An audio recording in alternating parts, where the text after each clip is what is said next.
Hello, beer fans. Welcome to another edition of Stout Sunday. I've been pulled in from the bullpen this week. John Neely had pressing business to do, and so but we'll press forward and see what happens here. Joined this morning by Michael Komaroff from the great state of New York, Good morning. Let me get into my line and here. everybody knows Ronald J. Terrio from Louisiana, the state with the most Yes. lenient beer laws in the country, which I greatly admire for that. Apparently so, yeah. The land of beer liberty in Louisiana, but okay. Stouts rule the roost here. So, Michael, what do you have this morning? Okay, I have something from Kettle Beer Works in Banner Elk. Let me line this up here. Banner Elk, North Carolina.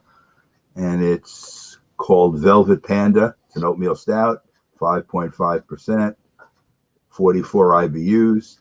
Cute little panda on the can. This is my first beer from Kettle Beer Works, so I really know nothing about them. William mentioned when we were talking earlier, it's from more western North Carolina. So most of the ones I've had have been more from central North Carolina. This is more from the western part, the Boone Blowing Rock area, rather than Asheville, but it's still the western part of the state. Boone, Appalachian University is in the town of Boone. It's a very beautiful little town, and the whole western North Carolina is very scenic. You got the Blue Ridge Parkway snaking through, and happens to be the location of many breweries now. So that's. I have only really traveled in more eastern North Carolina and the Raleigh-Durham area, for the most part, and the coastal area as well on my way back and forth from Florida. But other than that, I have not been in western North Carolina. Supposed to be a beautiful part of the state. The state. I've been there. I've been to Asheville.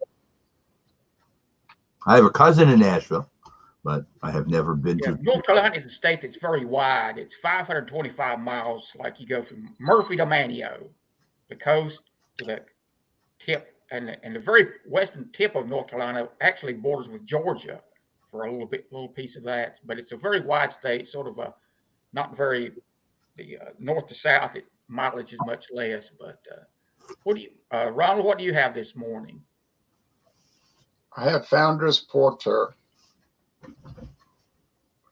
And I don't know when it was introduced. I just know that the company started in 1998, so it couldn't have been more than 22 years ago. And there's a black heart on there for some reason. Maybe it's a black-hearted company. And this is 6.5% alcohol, and it is 45 IBUs, and it was bottled on February 19th, 2020. It's got the date, guys. And it's less. Not to see that. Huh? Transparency, where you can actually decipher what it is without being a CIA agent or right. Espionage. You don't need You don't need the ultra machine. Okay. And we got a few early commenters here. Jeremy V, Jeremy Vincent, Blake TV, and John Neely has checked in. So it's good to see that we're reaching some people.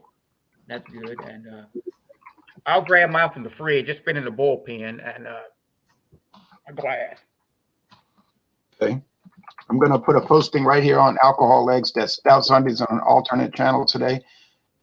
And I'm posting it right now. Okay. And then I'm going to post the link in case anybody wants to join. I was telling William that the Whiskey Scout sometimes attends Stout Sunday, but he may be out on one of his oil rigging deals. Oh, yeah. Sometimes he has a project that he does on the weekend, so he's not always around. Used to get thrash metal homebrew and barbecue a lot, but then he kind of hadn't been doing too much lately that I've noticed. And it may be related to the virus or something else. I'm not even sure. Yeah, but Drunken One's been on occasionally. Yeah, I always kind of keep track of who's posting and who's not doing videos anymore and who's kind of fading off. I've tracked that over the last 10 years. The black can. Did your Introduced in 1986, and it's been a regular staple in their lineup since then. Yep, I've tried it. I tried that first around 2008, I think. Something like that. Okay, we'll start with you, Michael. Okay. As Jay predicted, the beer is coming back now and starting to settle into the glass, so which is a good thing. It now looks like a beer. It's a very dark brown. People make a too big a pillowy kind of head, if you know what I mean. A lot of bubbles. Very dark brown, almost to black. Can't really see through it very well. Maybe a little bit of light can get through it. Let me give it a nose. Let's see. By the way, the head is tan. I'm getting pretty typical dark malts. It's kind of roasty kind of nose. Let me give it a taste. Cheers. Wow.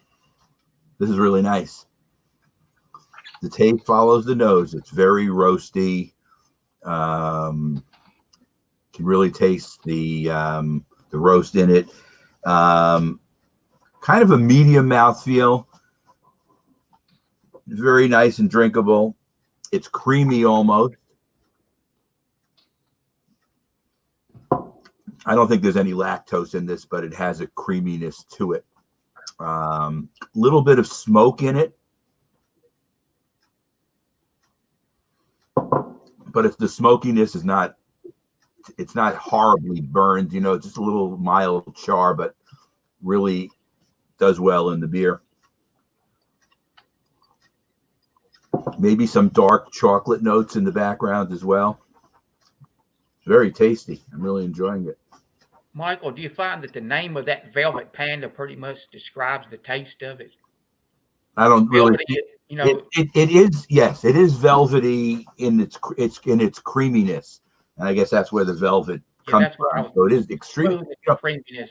Now, oatmeal stouts, I think, can be creamy, so this is not an unusual characteristic, but this is even creamier than most. Yeah, so, many craft beers use oatmeal as an adjunct.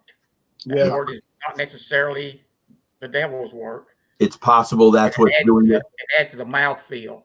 If you notice, though, and again, this is something that's very positive, and it's in craft beers, you can tell that it's kind of well put together because you see how the lacing is sitting there, and the head retention keeps coming back, and that's very positive. I'll keep sipping on it, and I'll have a number for you. Okay. And if you drank that, if you went into a cavern and drank it, people could say that you were drinking the Velvet Underground. Got it. That's really good, Jay. Okay. Ram shot. Okay. Founders. Well, now, like James P. Madonna said, you got to highlight me. Why am I not highlighted? Why am I not highlighted at this particular moment? How dare you forget? I see a lot of these things here. I'm not sure, honestly, which one is the highlight. It's some little box in the corner of the box. Is it the box to the far right? Yeah, it looks like that's appropriate. It looks like it looks like the Zenith television within a television, or the screen within a screen. Oh no, that's a different. That's to portray the thing differently. It doesn't matter. The reason I wanted it highlighted really was not to showcase me, but to showcase. I just didn't want to delete anybody or send them hitting the wrong. It's down in the basement part. There's like a little box inside the box. What I was talking about was the head thing, and Michael was saying, "Oh, look at this huge head of foam. I didn't pour it correctly, and look at that laser." And I said, I think people overplay the foam business. I watch beer reviews, and they'll say, "Oh, look, I poured it so thick. It's going to take me 20 minutes to review." Yeah, see, there you go. That's the highlight part. And I think to myself, oh, come on. It's not going to take that long for the foam to dissipate. And secondly, what is the big rush? Like, are you in a race to review the beer? Is this some kind of like, sprint? First of all, okay, mine was real thick and creamy. Okay, tan. The appearance is black, nearly black. There's a little brown highlights. Perhaps you might see it, but it's not much. The beer is going to, the head is going to dissipate. And even let's say it doesn't dissipate, you could still tilt the glass. The liquid's going to come out underneath the head of foam right into your mouth. So I might make a video about that one day, about don't fear the foam. Don't be hung up, man. This beer is very dark. Oh, the aroma. Well, it smells creamy and it smells like dark roasted malt, which makes sense. This is being sold as a porter, okay? But look, I got to say this. This is a very stout porter at 6.5% alcohol. The body is high medium. It's velvety. And, a lot of porters would be more of a watery body. And they're saying on the label, dark, rich. Okay, it's dark, it's rich. It's heavily roasted. Not quite burnt, but heavily roasted. You get coffee notes. You get oatmeal notes. I don't know if they have oatmeal in it. It feels like they might have wheat in it. You get chocolate notes. I think of a lot of beers being sold as stouts in my mind right now. Perhaps, hold on a second. Perhaps you could think of Murphy Stout, 4%, Guinness Stout, the what do you call it? Guinness Draft Stout, 4.2, or the there you go, the Bellhaven Stout, the 4.2% version. Those are sold as stout, but this one is much more stout than those. And we've talked about that in the past, that there's a lot of crossover between porters and stouts. And I looked at some old advertisements from the early 20th century for Guinness beer, and the poster said, Guinness, a wonderful porter. And it goes on and on. I was like, huh, they weren't even calling it a stout at that point. Also keep in mind that all stouts are porters. All stouts are porters. But not all porters are stouts. Right. Just like all Californians are Americans, but all Americans are not Californians. I'm talking about legal citizens. Now, the body's heavy-ish, high medium. The finish is a little on the dry. Get a little powdery dryness, interestingly, because you get a lot of these dry stouts that have that powdery finish. Look, this beer gets a 100 out of 100 on Rate Beer. It gets a 100 out of 100 in the style. Beer Advocate says it's world class. These people are correct. This thing is dynamite. And for $8.99 a six-pack, $8.99 a six-pack. You cannot go wrong. You cannot go wrong with this product, and that's it. That's only $1.50 per beer. That's right. Pretty darn good value nowadays. Especially considering it's one of the best beers on the planet, and it's not flavored. It's not a gimmick beer. It's not there's no like smart aleck commentary on the label. There's no cartoon animals, funny animals. It's like when they used to sell beer years ago. I'm sorry I interrupted you, William. We got another. I'm late. Hi, Robert. Good morning. We have a new addition here from the Midwest, the Great Plains area. Whiskey Scout from the state of Kansas. Yep. If Kenny Rogers had ever joined us, he'd have been the first edition. Right. Kansas, the state that produced one of my favorite rock groups of the 70s, Kansas. Yep. Right. Prog rock.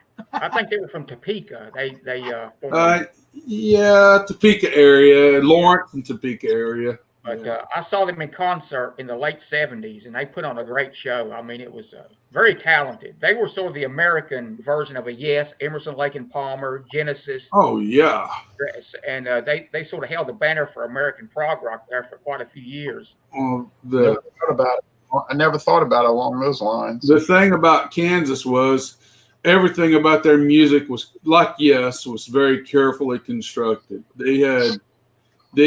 It wasn't just thrown together and let's put this input that sounds good. Everything was so thought out and so cleverly aligned, and they got the hooks right. Everything was right. You know, Very. I like the tempo changes. It was almost orchestral in a certain sense.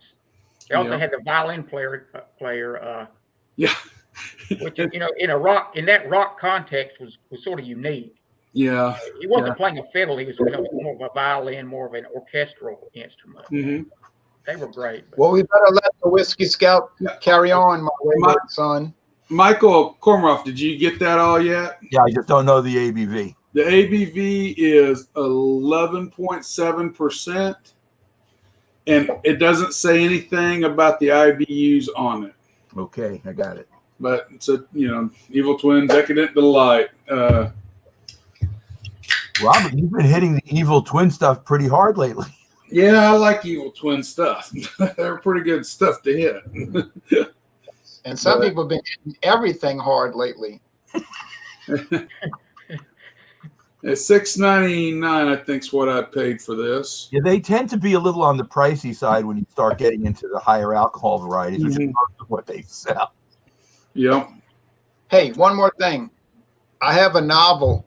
I don't read novels much, but it's from the year 1900. And the first line in the novel is this: Dorothy lived in the midst of the great Kansas prairie. Bet you can't guess what book that is. No. I wouldn't know anything about a Yellow Brick Road or something like that. I also like Goodbye Yellow Brick Road. Yeah. Ah, yeah. Oh, Poppin'. Double album. Yes, that's right.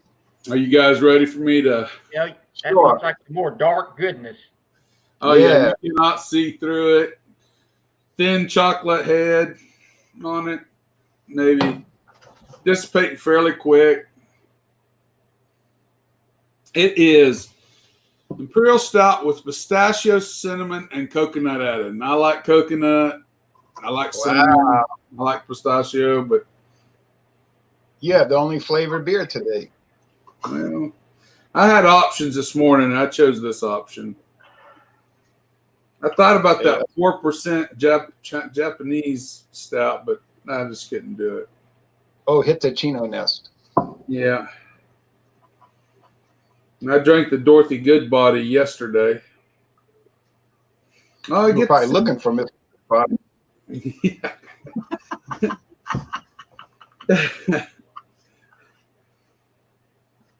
The cinnamon comes through very well. The malted barley, chocolate off the malted roasted malts. I get it out right yet. That's all coming through very well.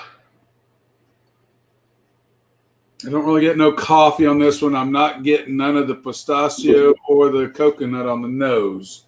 Oh, only mainly the cinnamon. The cinnamon, there's a little vanilla character to this one as well. I don't think it's barrel aged either, but I definitely get a little brewed in can. No, there's no barrel agedness to it. So the vanilla, it's an odd thing, but chocolate, vanilla, and cinnamon. Cheers, Robert. Cheers to you in Kansas. Nope. Hey, thank you. And cheers to you guys. There's a lot going on here. That's going to require a second sip.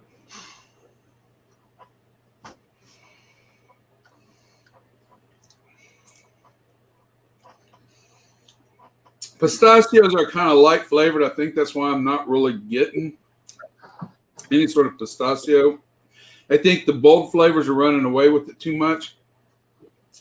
Definitely the cinnamon and the coconut and the dark roasted malts. And there's still that dark chocolate content to it. Bitterness is not. This one's on the sweeter side. It's not very bitter. There's just slight bitterness that's coming across.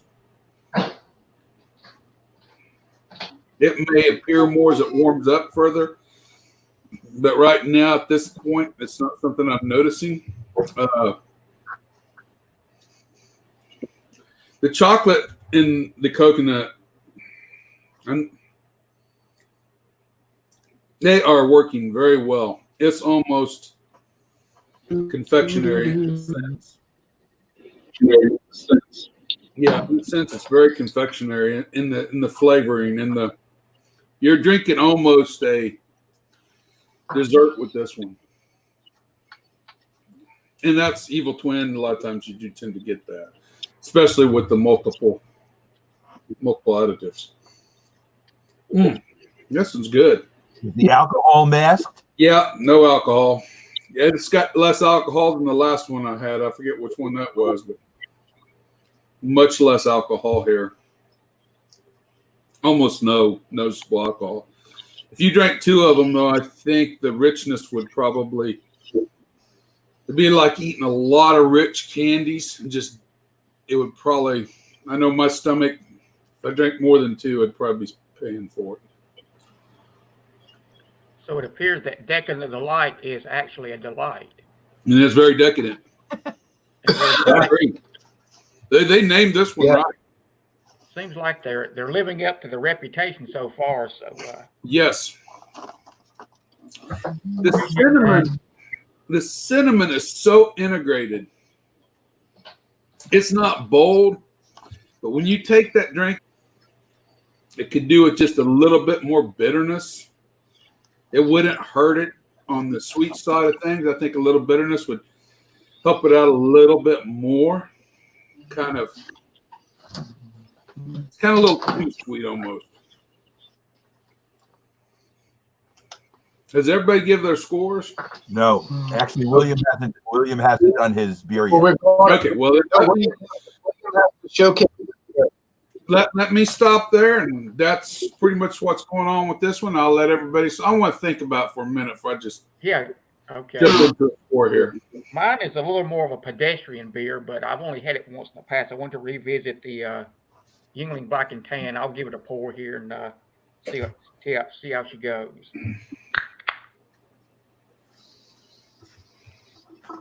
I can show Robert my beer. I had an oatmeal stout, Robert, from North Carolina called Cattell Velvet Panda. And I guess you can look at the replay if you want to see what I said about it. You'll see my rating, so you'll know whether I liked it or not. But okay.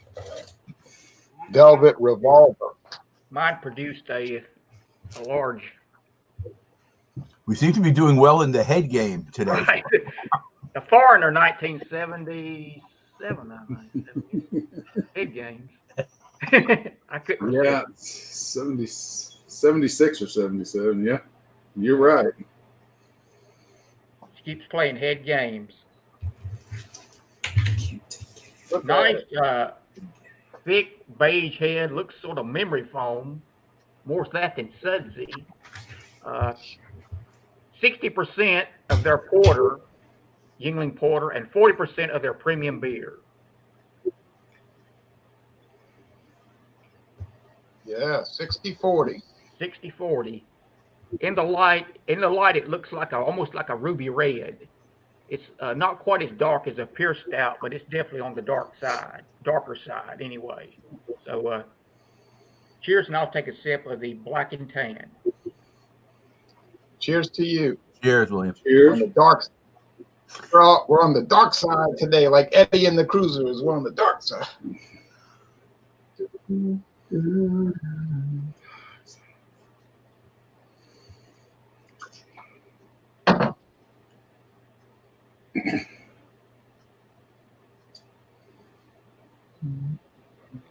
Wasn't expecting big bold flavors from a 4.6% beer, but this is actually good.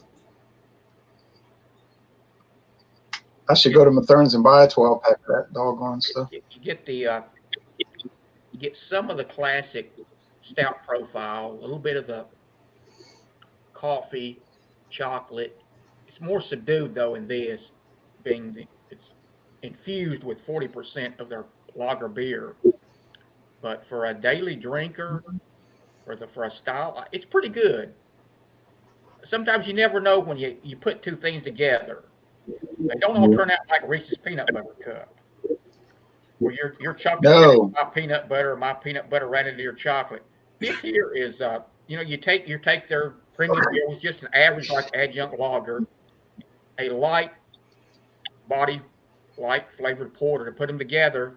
You can pretty much expect what you're going to get. It's not exceptional, but it's very drinkable. A mild sweetness, which I think will exaggerate a little bit as it warms. This is not really that cold, but all of these beers tend to pick up a little additional flavor as they warm a bit.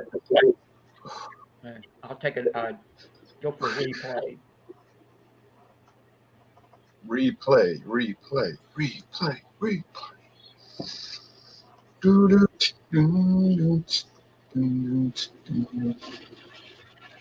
But for the ABV, it's right there in the flavor scale you expect it to be. And so I think when you take two sort of average products, put them together, it's an average beer. Not exceptional. It's like, but pretty good. I would get it again if I saw a 6-pack in it where I live here. And, also got some pretty good lacing.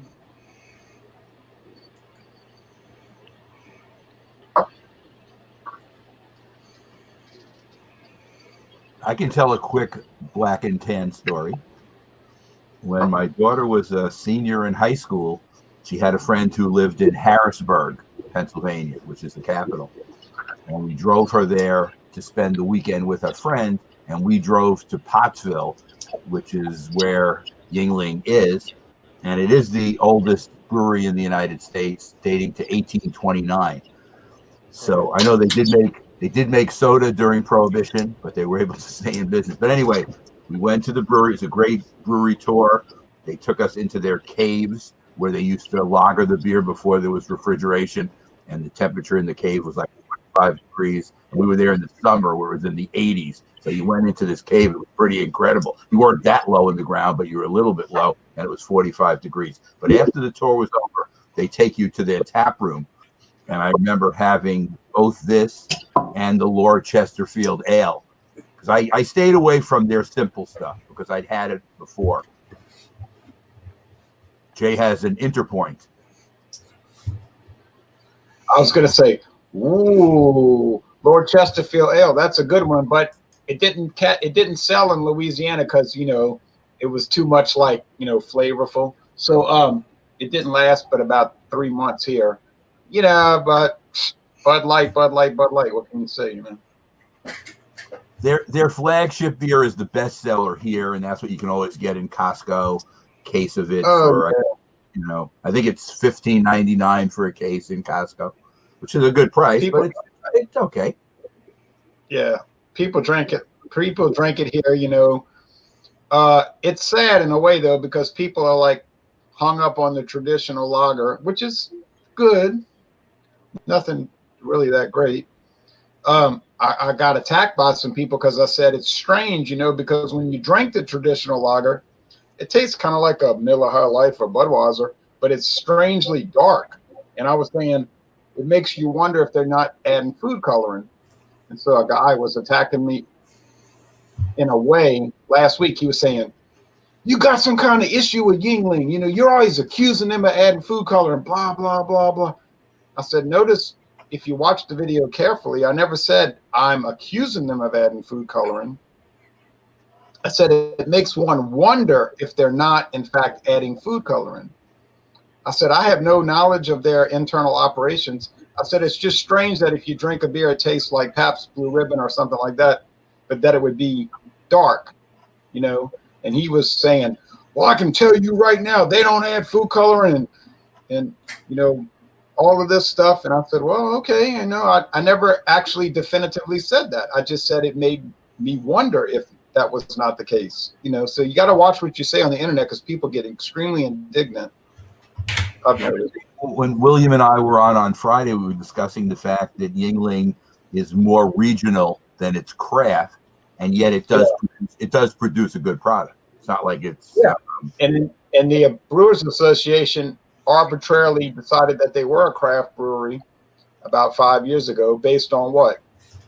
The Brewers Association's highly malleable parameters. They seem to roll as they go, is how I. Yeah, their idea of a craft beer changes like the weather. It's like Maybe you are, maybe you're not. We'll decide. That kind of thing. It's like a politician whose opinion on a subject has, they call it, it's evolved over time. It's evolved. It evolves a lot. I've noticed on the black and tan, on the aftertaste, there's a slight bit of hot bitterness that lingers in the throat after. I'm drinking this, not eating anything or any of the things, so I'm getting the full palate touch of it. Just a little slight touch of, and a little bit of caramel also in the flavor profile, a very light bit of caramel. This is their take on a traditional English half and half, basically what it is. And like I said, the mild sweetness is coming a little bit more to the forefront now as it warms a bit. It's never going to be a rich, hearty stout like a lot of people crave. But right. As Michael and myself were talking Friday night, I had a blonde ale. And I think this might be another beer that might be a gateway for someone who has traditionally drank the Budweiser, Miller, High Lifes, Coors Banquet of the world. If they wanted to venture out a little bit and see, something, maybe broaden their beer horizon just a bit. And I think this would be an excellent one. The ABV is low, but yet it's got a pretty decent amount of flavor for what it is. So this might be another one, like someone that wanted to maybe just dip their toe in something a little bit different. Right. Drink the tradition, beers, macro beers. Robert, it was funny. On Friday night, we were both online at the same time, and some of the other people in Beer 2020 were talking about getting together and coming on and doing a quick review, and William was willing to host, so we came on. Nobody else came on with us, but the two of us did like a 35-minute back and forth, and we were talking about beer history. It was very interesting. Yeah, well, I was with another live that night, and by that time I would have been about 3 sheets to the wind. I don't do that very often on live streams, but I'm still kind of paying for it this morning. I don't do that very often anymore because it's just not fun. Recovery is not fun anymore. Well, I'm usually not even online on Friday night. My wife was doing she does these meditations. You've heard of the guy Deepak Chopra? Anyway, he's a spiritual. Yeah, I've heard of him. Guy. So he does these 21-day series of spiritual lectures, and she meditates and whatever. And I think it's great because I get to do other things that I want while she's doing it.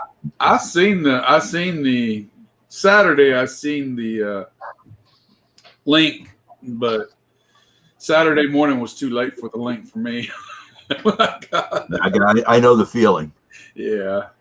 Last night was whiskey night, so I was with Blind Bourbon Reviews for a little while, just watching his stuff, and I was with somebody else last night. Malt Muser, and him and Mike's.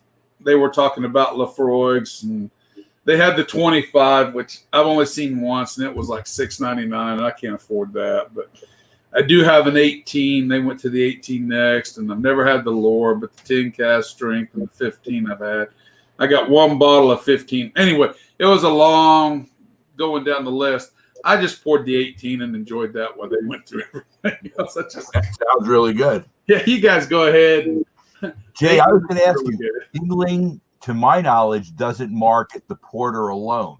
Have you ever seen it? I've seen the porter up and around Northern Virginia, Maryland, New Jersey, but but I've never seen in Pennsylvania, but I've never seen it around here. No, it's got a red label with gold trim, a yellow trim.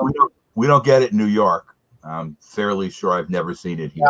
I would like to try it. It's kind of like Genesee. There's a porter, but some of those you can only get around if you live close to the brewery. It's like a Beta beers, a Beta, and well, I want to try that one, you know. And I say, well, you got to understand, if you live, you might get about 4, whereas here we'll get maybe 20 a year, you know. That kind of situation, kind of regional bound. I wanted to try it once, but I didn't like the price, so I passed. Yeah, all we see is the standard Yingling here. I think they make a Yingling Light too, if I remember right. I've seen that, if I'm thinking correctly. Yeah, and the Genesee and the Genesee Ice. We get the Genesee Ice to be a big seller here because we see that's a black can. And we see that one I see that quite a bit in a lot of places, even in a couple of gas stations. So we get Yingling traditional, Yingling golden, Yingling light, Yingling black and tan, and Yingling flight. That's what we get. I only get the 2 Yinglings and the 2 Genesees. See, as far as Genesee goes, it's in New York State, but it's up in Rochester, which is like 5-hour car ride, or maybe 5.5 hours. I toured that. Well, I visited that brewery. That was a famous J trip, but the only things that we get in the New York City area are Genesee and Genesee Light. I've written emails to the company, and they say that's a distributor question. The distributor does not want to handle, because I'd love to try. I've had before. I'd love to be able to get their 12-horse ale, which is really good. I can get that here in North Carolina. I'm saying we can't get that here. Yeah, I like the Genesee Bach too. I've had that as well, and I like that too, but I can't get that here either. Yeah, I love that can design. That's just, it's so corny. It's cool. It's sort of like the mellow corn on the whiskey side of it. That corn whiskey. I would buy that just for the label. Set it in the. That's the coolest looking thing I've ever seen. William, we do better here with upstate beer. There's a beer in Utica called Saranac. It's a Utica Club is the brewery. I've seen that. They brew Saranac, and we pretty much get their full line here. And it's similar to Genesee. It may be a little bit better, but it's similar to Genesee. And I do surveys for them sometimes on their website and stuff, and fill out information and whatever. What we don't get from them is their specialty stuff, like Jay was talking about. It's only regional in the Utica area, where you'd almost have to go to the brewery to pick it up, kind of thing. Maybe in stores in the city in Utica you could get it, but it's not. It doesn't even come into what we call downstate. We're in downstate in New York City. As I've continued to drink the Yingling Black and Tan, I've noticed that definitely it's more of a flavor profile of a porter, but yet I think the addition of the lager has added to the drinkability to it. You don't notice it in isolation, but it's there underneath it, a little undercurrent of it. And I think, it lends also to the fact, for someone that might want to try something a little bit different, having a 40% just basically an American adjunct lager in it, it does mitigate that porter. Some people are a little bit turned off by the darker beers. They drink with their eyes, so to speak, or they think that's going to be too strong for me. Right. But this is one I would take a chance on and give it a try if you're able to grab a hold of it, because I don't think you would be, too much surprised by the outcome of it after you drink it. But okay, we've all went around with the beers. I think it's time to hit the scoreboard. Okay. And okay, Michael, we'll start with you. Okay. As I'm sipping on this and it gets warm, it's actually even getting better. It's very good, and the velvet in the title, Velvet Panda, it's velvety, creamy, oatmeal stout. So it potentially has oatmeal in it. We don't know, because it doesn't give ingredients on the side. I'm going to give this a 96. And I've been very happy with a lot of these North Carolina beers. I'm almost surprised, but maybe I shouldn't be. We'll make you an honorary citizen the Tar Heel State. No, I just I have relatives there, so I can go visit. I can come visit. What, 96, huh? 96. It's bordering on world class for the style that it is. And you consider y'all I can haven't see drank this, so That's a good you solid. As y'all can see, obviously as y'all like can that see, one. I blew through this porter like Corona through New Orleans, and see, I don't believe in. I'm gonna give it in 97. Dang. You guys are making it hard to follow. I'm going to have to go with Michael on the 96 on this. It does develop just a little bit of bitterness as it warms up, but I think that it would probably benefit for just a little bit more. Just a little bit more to create just a little bit more balance. I think you would see probably a 98 out of this one because the flavors really are there. They really transition very well, which I really like. It's just still skewing just a little bit too heavy to the sweet side. So 96 for me. We've got 2 96s and a 97. That's high cotton. Yep. Very good. William, where does the Yingling stack up? That's what I was thinking. I was sort of ruminating about that here. I would give this an 85. Okay, so that's a B. Now, what brand of black and tan was that again? I'm sorry. Yingling. Okay, that's right. You said that. Back when I was in 85 was a borderline B, or right at the bottom of. Now it would probably put it more in the middle B range. But it, like I say, it's pretty good. It's not an exceptional product, but it's not intended to be.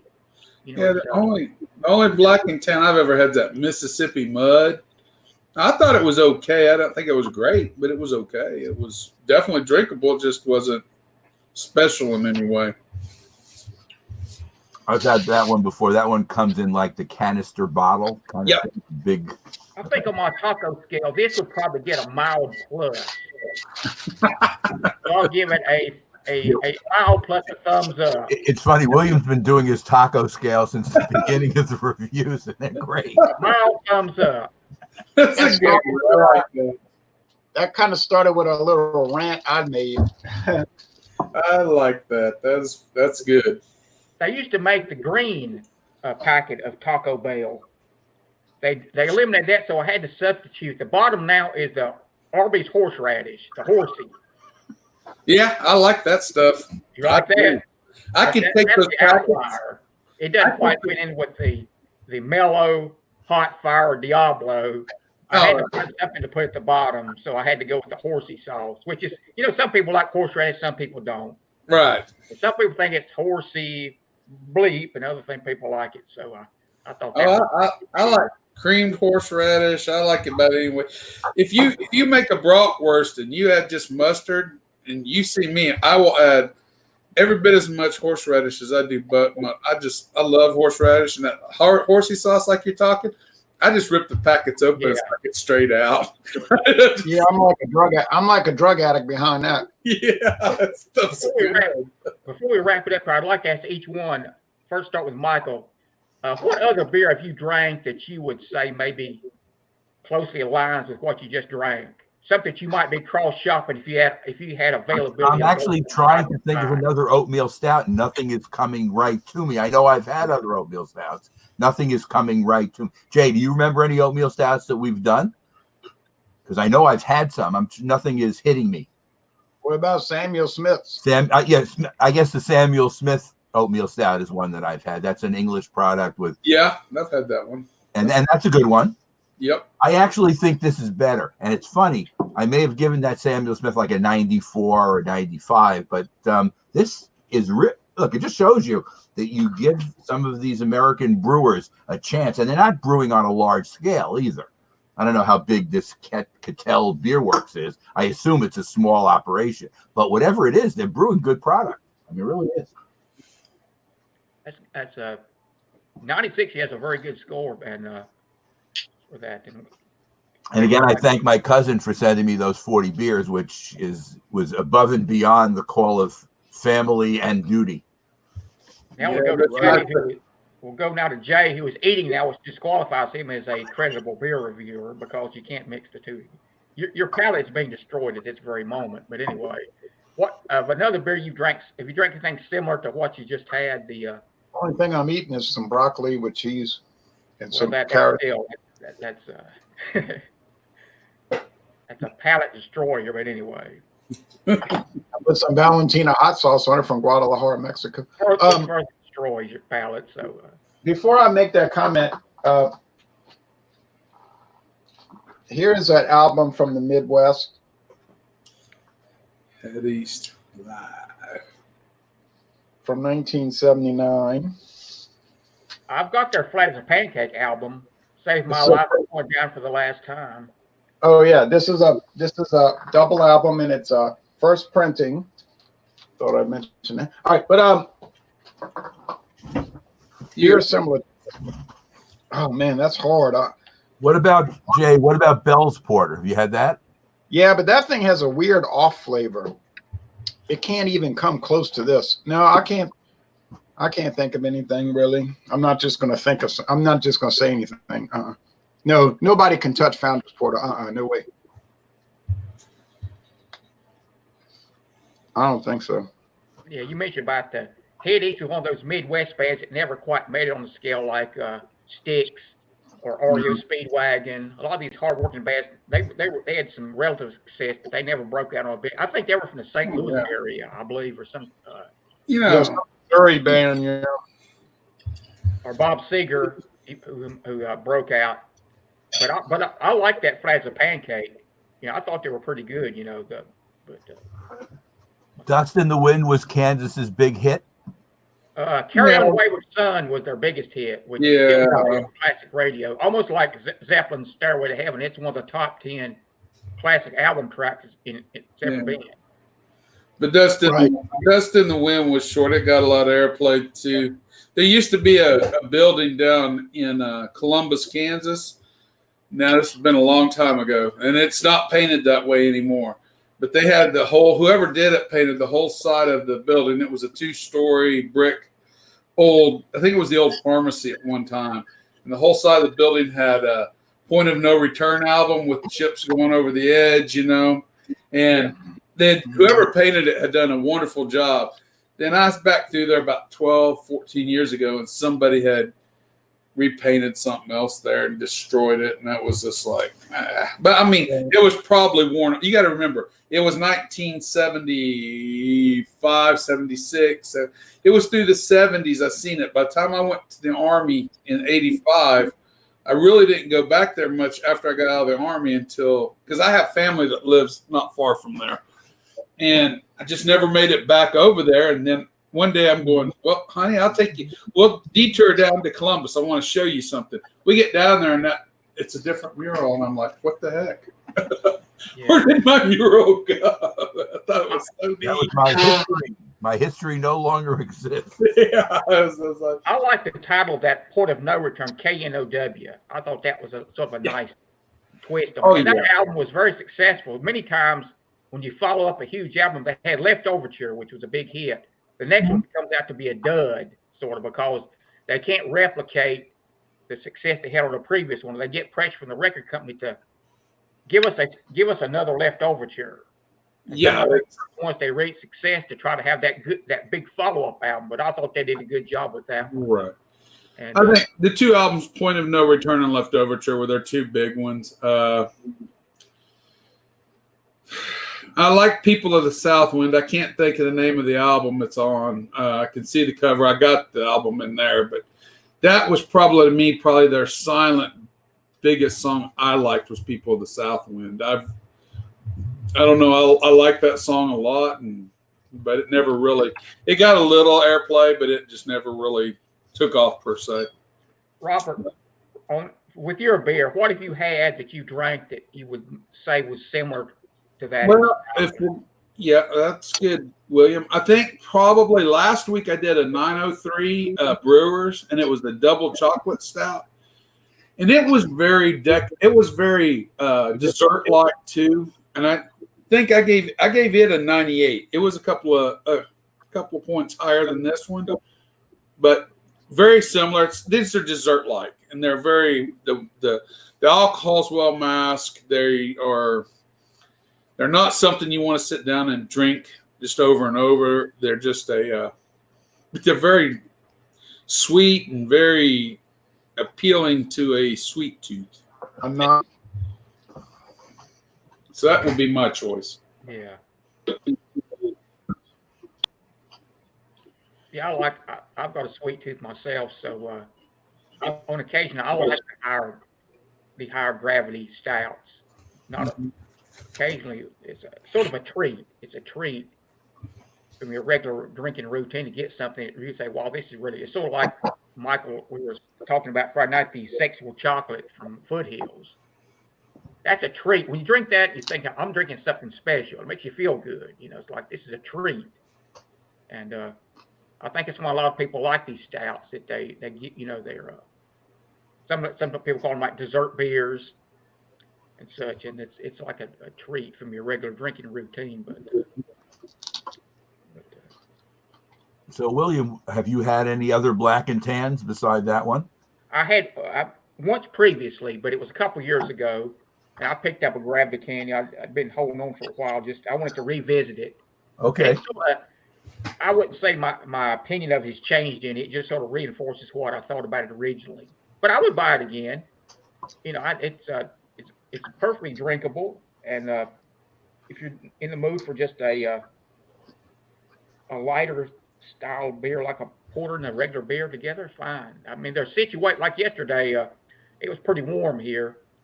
I took a ride on my motorcycle. I got home. I was hot and thirsty, and I just wanted a beer. So I grabbed a Burger Classic beer, just an adjunct lager. And for that particular moment, I don't think it's anything I can drink that I would enjoy anymore. So it's like it's horses for courses, Mm-hmm. and that hit the spot exactly for that moment. It wasn't anything I was sitting down to analyze it or pontificate over it. I just wanted a beer. Popped it open. I usually pour it in a glass, and it hit the spot for that time and place.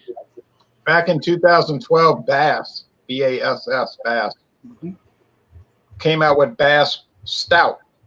All right. I bought it. I did a review. Then they had the regular Bass Ale. On the Stout packaging, and I agree with William saying about those refreshing beers that sometimes you can't top them. But they had instructions on the package how to make a black and tan, and you had to use use a teaspoon. And but that didn't catch on. It didn't last but a few months, and I was glad I found it though. So that was the Bass Stout. But they recommended that you buy Bass Ale. Of course, they want you to buy 2 6-packs and make black and tans with it. Okay, since Jay is mentioning that, here is my Guinness Harp. So you can mix your perfect black. Oh, yeah. See, there you go. Perfect. That's another good example. Harp Lager from Guinness. And that's what you're making your black and tan with. And it says on the side 3 beers strong. The other one is Smithwick's, which is their Irish red ale. Yeah, red ale. So I learned so much on here. It's funny now. Who owns them? Diageo owns that. That's part of one of their brands, right? That's right.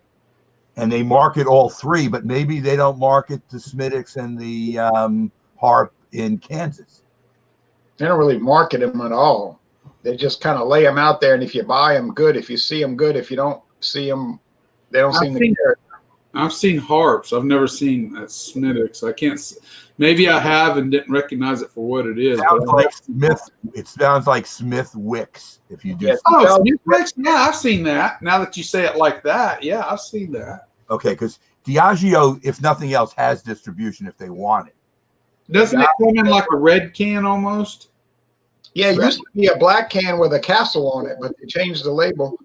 And Diageo owns Crown Royal. I mean, they got the money, baby. Oh, yeah. They own more than Crown. They they're own a lot of Scotch. They're a big conglomerate, a major conglomerate. Yeah. Let me see. Guinness Yeah, is a big product internationally. Oh yeah, they're big. Hey William, I got to get going because I'm going to do a few things, but appreciate you inviting me to this substitute Stout Sunday. Jay, we're on for Wild Card Wednesday. You did a good job, William. I appreciate it. I'm glad you're able to hop on. And like I said, I'm glad you posted that picture of the cyclone. That brought back a lot of great memories. My mom even drove that truck. GMC's your And mother. when she was driving around town to see the view, it was priceless to see the reaction from people. Robert has a little bit of everything. You notice how Robert can just pull out his bottle? Yeah, Diageo. Fanatic. There was a song, The Little Old Lady from Pasadena. And when my mom drove that Cyclone, I mean, it was priceless. She would pull up like to a fast food or something, and they would look, and she was, What? I mean, it was like, she was a wonderful person, but. Driving that 1991 Cyclone. The Cyclone with a C, with an S. I didn't think anybody would ever have heard of it, you know. Wow, it was really fast. It was it was a one-trick pony in a straight line. It was fast as stink. Didn't handle very well, and obviously with a pickup truck, your aerodynamics are compromised. But it did that one thing very good. If you pulled up to a light with a vet and look over to him, I'm ready to go. But it was glad to have you on this morning. It only lasted one model year. They made 3 92 Cyclones, only 3, but and later they came out with an SUV edition that called the Typhoon. So you might want to Google that. It's like the same idea, just in an SUV. But I bought that in Greensboro, North Carolina. It was it was heavily discounted because it was a niche vehicle. Who wants to buy a pickup truck that has no hauling capacity? I said the only thing it hauled was ass. It was great ass. Didn't haul anything else. So they wanted to get rid of it. They heavily discounted. They let me drive that thing without nobody from the dealership. They said, "You just take it and drive it." Nobody came with me. I drove it back to Thomasville, showed it to my mom, and as I was going back, I said, "Nobody's getting this away from me. I want this truck." And I bought it on the spot that afternoon in Greensboro. And that was some good times. Williams past. It's always good to go into Williams past. What he did earlier. well, Hey, have a good week. We'll see you on Wednesday night. Yeah, Wild Card Wednesday for the 8th, the 15th, 22nd, and 29th of April. Fandango Friday is going to be an interesting one on this 10th. It'll be different to say the least. And then, we'll see what happens. I know William was talking about doing a Tuesday night thing. He didn't do one this past Tuesday, but he was talking about doing one. I don't know if I think Jesse is doing, Bumpy is doing something tomorrow. I'm not sure what the. Dunkles was. Oh, wait a minute. What did it change? Because Dunkles was leading last time I knew. The winner was he put up a little 1-minute video on Wednesday, I think, but I'm pretty sure the winner was American Pale Ale. I'll have to look it up then. Because last week everybody had such difficulty getting an ice box. I think he wanted to do maybe a 180. Yeah, well, no, that was last week was the ice box. That's what I'm saying. It was hard to get. So this week, I think they really wanted to focus on getting a more accessible beer, one that people could attain more easily. So I'm pretty sure you can double check that if you want to watch the Yeah, I need to because I bought another Dunkel. Okay. Not that I'm complaining. I love Dunkels. I love Dunkels a lot. Right. I'll be watching The Voice with my wife, so I will not be attending. The Voice. I don't know if I'll join, but I might. Anyway, hey, thanks for inviting me. Jay, have a good Sunday. No theme on Wednesday? Wild card. Just wild carding it? Okay. Anything goes. Free for all. All right. I just want to make sure because every once in a while we have a theme, and I just want to make sure. Yeah, the first Wednesday of the month. The first Wednesday of the month is a theme, but like Ted Nugent said, it's a free for all. The rest of the month. Free for all. You can bet your life. All right. Take care, Jay. It's our high Got and that so album. high. It's in the air tonight. It's a free for all. It's a free for all. Y'all see, that's the guy that could play the guitar without all this little nicky knack noodling that I gotta be. He's that I gotta underrated be. just as a guitar player. Nobody really sounds like him. He didn't really Oh, no. mimic anybody else. He played that, and he played the hollow body, the Gibson Birdland, which Yeah, had he a played- the sustain on that guitar is just incredible. He is still a very underrated guitarist. He plays Whatever you think about his political views or whatever, as a musician, he carried the banner for metal for the Americans in mid to late 70s.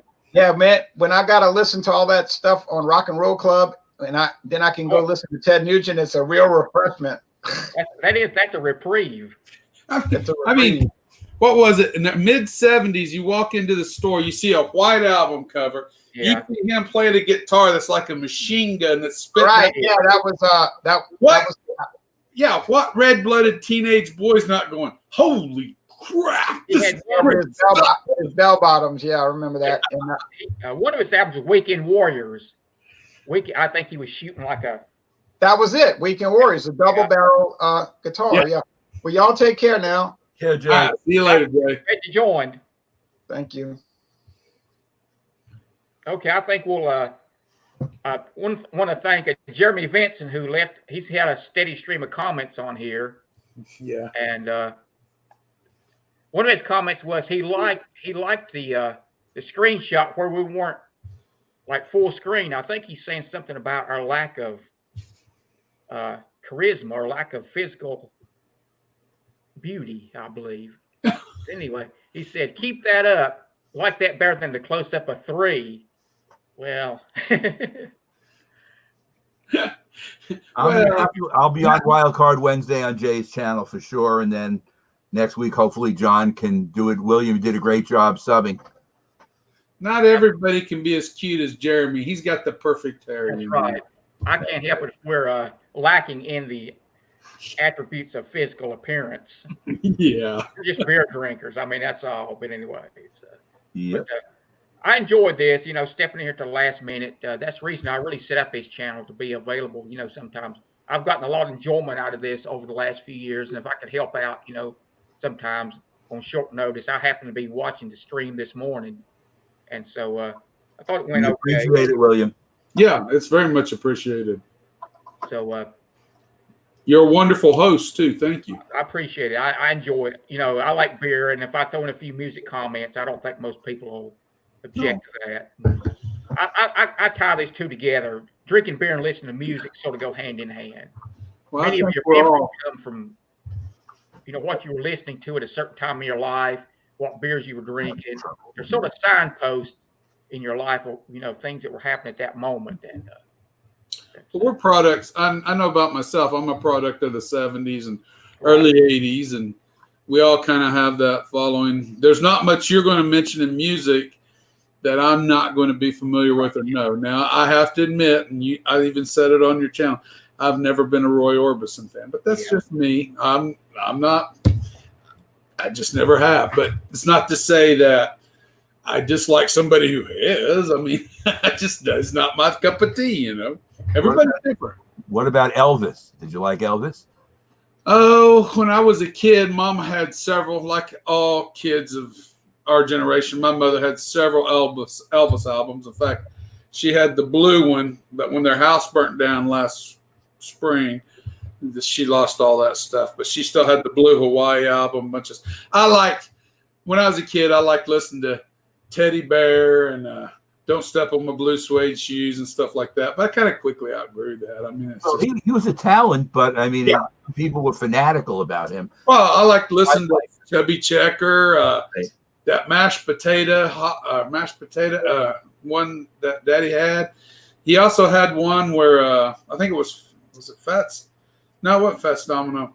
Something about being in the bathtub, and I can't remember how that goes, but that was a cool one. But my dad mostly listened to Marty Robbins. He listened to Isley Brothers, Marty Robbins, and Johnny Horton. That was my dad's. I've got most all his albums now, and they were just kind of what I was as that influenced me. I mean, you put on a Marty Robbins tune and forget it. I'm not listening to nothing else for most of the next 2 hours. I just out of the blue, it strikes me. I like Marty Robbins. I mean, it's just Back in the West Texas town of El Paso. yeah. In Mexico. I found out on one of these documentaries that I didn't know that Johnny Cash obviously was a big star through his career. Did give a lot back in public service in his time as well. You know, to the whole Folsom Prison thing, trying to bring a light to the fact that the prison system was really not exactly wonderful and whatever. Hopefully it helped a little bit, maybe little bits and pieces kind of thing. I like Johnny Cash, by the way, too. Yeah, Johnny's good. We got Everybody has their own favorites. comment from Jeremy said, my older brother went to a music concert and said it ruined his ears. LOL. Yeah, seen that. I've never seen Ted in concert. I've seen quite a few, not quite a few. I've seen several, but I've never seen Ted. You mentioned Blue Suede Shoes. I like the Carl Perkins version on that one a lot. Yeah. You guys like Little Richard? No. I like Little Richard from Richard Perryman, actual name, from Georgia. Right. I mean, he had that one song that kind of caught on. That's probably the only one I really can say honestly heard. But I was not really exposed to him outside of that one song that got a lot of playability. You know, one thing I've observed here lately is the fact with the pandemic, the coronavirus pandemic, there are less entertainment options. I think people are now getting more into music. Yeah. You know, and I've noticed a lot of interest in the music channels and the Facebook groups, because it's something that, you know, you can enjoy. Basically, the sports shut down, theater shut down, a lot of things. I find myself, I'm discovering music now that I missed the first time around. That's good. You know, and it's something, and I think that people are finding solace in the music. It reminds them of the happier days, you know, like maybe, you know, what we listened to when they got married or got engaged. You know, it's a signpost in your life of times, and I think it's happening right now. And like I said, I'm enjoying music a whole lot right now, and I think a lot of people are too. I agree with you. I can track my life through the music I listen to. I mean, the late 80s, honestly, I couldn't stand the music I was hearing for the most part. Even the hair bands just didn't do it for me for the most part. I mean, they had a couple of good ballads and songs. But when the grunge picked up in the early 90s, I mean, I latched onto that like a damn leech to a warm body. I mean, and a lot of people don't like grunge, but to this day, there's a lot of good music there that if you'll sit and listen to, it's got a lot of talent being exhibited there. And I like it too. And the grunge, you can see their influence from the 70s metal. Yes. Soundgarden has a very definite Led Zeppelin influence. You know, so they were taking that and getting their own take on it. So I like the grunge too. I like Alice in Chains. Yep. Soundgarden. I like the, cut my teeth on Soundgarden. There ain't much. I tell you what, Kim Tael, that guitarist on Soundgarden, and he was playing one of those older, what was that guitar? You just don't see many people play a guitar, that brand. Oh, shoot. Now they're all made in Japan and China, but back then they were made in the U.S. I can't think of the name of it. But those were very underrated guitars. Yeah, I mean, one of the coolest guitars I ever see is the Flying V. Yeah. A lot of metal bands that just looks great. Well, honestly, the best guitar, I'm not a great guitarist. I'm just a plucker and a picker. But the best one I've ever played, I had a friend when I was probably 83, 84, and his dad had bought him a Dean Hollywood Z. And I'm telling you right now, it had just the strings were dead on it. It was so old. That playability matching my arm length, my hand size, I love that guitar. I offered him $700 back then for that guitar. Would not take it because his dad bought it for him. Today they cost upwards of $1,500 I've seen, if you can find one online, but that's just not a disposable. Nowadays, I'm not that interested in playing it, but back then, I mean, I love that guitar. Jeremy's comment on here said Kim Thale played a Guild S100 guitar. Yep. He would know that. And thank you, Jeremy, for that. Yep. He likes to play. He would go behind the bridge, and it had such a long between the bridge and where the strings actually went to the body, connected to the body itself. It had a long space there. He could hit a few notes down there that just kind of, I don't know. I'm a Soundgarden fan, so I'm going to be treated here. So, you guys like Kurt Cobain? Yeah, Kurt Cobain. Well, he was a very great guitarist. Yeah, he played a variety of Fenders, Jaguars, I think Jazzmaster. He was a good guitarist. Oh, yeah. He was great at putting a hook together. That was the thing about him. He could put a hook together in a song that would make you go, wow. Nirvana. Once you heard it, you knew it was Nirvana no matter. Their song just by that. That's true. The song Smells Like Teen Spirit, that riff is very similar to Boston, More Than a Feeling. Yeah, it is, but it's got a different crunch to it. It's there's like a twang to it that's different. Yep. But you can see that. But I give a little plug here. I started a Facebook group, Rock to Your Bach. Mm-hmm. Check it out if you like beer and music. It's sort of a mashup between the two, and just a little something I sort of thought about, sort of on a whim. And like I said, people seem like they're enjoying music now. It's more of a solace considering the uncertain times we're going in right now. So it's just it's got some pretty neat photos on there. I got one this morning. I put Michael Jackson holding a can of Budweiser. I discovered that picture. Yeah. And he's sitting with Bruce Springsteen, but yet he's the one got the beer. Or the working man's hero, Springsteen, doesn't have a beer. So I thought that was sort of a nice juxtaposition between the two together. And I had a picture on there of Did you post the one, William, of Jim Morrison with the beer? Jim Morrison drinking a beer. That one. The brooding Jim Morrison sitting over a beer. Alice Cooper with a can of Budweiser. Yeah, I've seen that one. And I've got some more of those pictures coming. And music, a lot of the songs have reference drinking in the lyrics. You know, the song Atlanta Rhythm section, I'm not going to let it bother me tonight. It says, oh, yeah. I've done all I can do today, so bartender, pour me a double right now. So songs, many of them reference drinking, but it's just a little fun thing if you want to check it out. I'm glad you are reaching back with that. A lot that Atlanta Rhythm section, it's been years since I heard anything. I think, William, that George Thorogood Destroyers have a whole alcohol album. I like the song One Bourbon, One Scotch, and One Beer. Right. That's an 8-minute song. Yeah. The whole narrative, he goes through a whole storyline. Right. So it's really That's interesting. great Alcohol in the song. Well, but ain't that a remake of an old blues song? It is.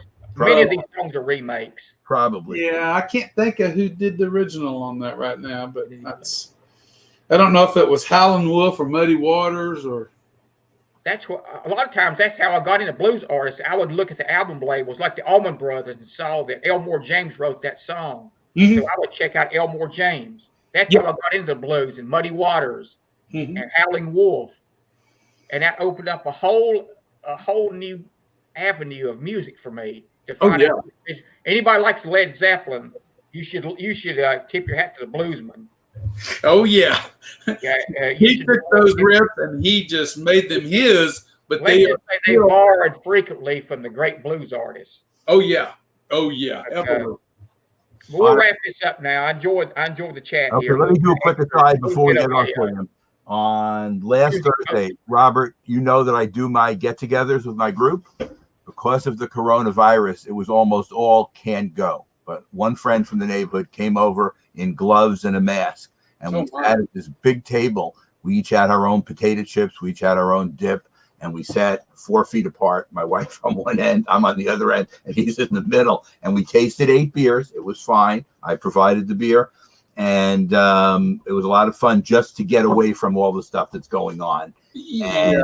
And it's like anything else. Beer can be a good place to maybe change your mood a little bit and whatever. And you can't have a lot of people because we're following the rules. But if you keep it to a small group, I think you'd even have 5 people at a big table. You probably could still get away with it as long as you're careful. Yeah. Well, even around me, you'll know my last 2 reviews were done at a lake bank and then a river bank out there. I did the bakers at the lake bank, and then I did a Four Roses single barrel store pick on the creek bank, not far from my grandparents' house. But you got to get out of the house. But that being said, the most contact I'm going to have is when I go into Walmart and I buy the worms. The worms is the beginning. I use worms to catch little fish and use little fish for catch bait for big fish. I mean, it's just kind of how the cycle of life works there. But on the creek bank, it's me and my daughter usually, and so my wife's been working, but there's nobody else around. I mean, it gets you out of the house. You're not in a public place. You're not circulating among people, and you can enjoy your time because you can't just stay cooped up in the house. I can't. I will go crazy. I mean, I would not do well in prison. They would definitely crush me. We've been sitting in the backyard a lot too when the weather's been nicer too. We have a backyard, so we sit back there in chairs, just sit, look into the sun, and you have sunglasses on, and you have a garden, so it's nice to look around there. But the problem is, then you come back and you got the same 4 walls again. That's life, Guys, I enjoyed this. All right, me too. Thank you. We're online now, and hope John Lele's back for next Sunday. But I said stuff happens. You can't foresee. And I was glad to step in here to last, sort of like a relief pitcher coming in. Backup quarterback, you cannot like the backup quarterback. They all cheer him until he throws his first interception. Then they boo him like they did the starter who was taken out of the game. But for a while, he's the darling of the fans, the backup quarterback. So, anyway, thank you, Michael, Robert, and J2 is departed. Okay, you guys take care for the week. Hope to see y'all guys around again. Okay, take care, guys. And don't spill a drop.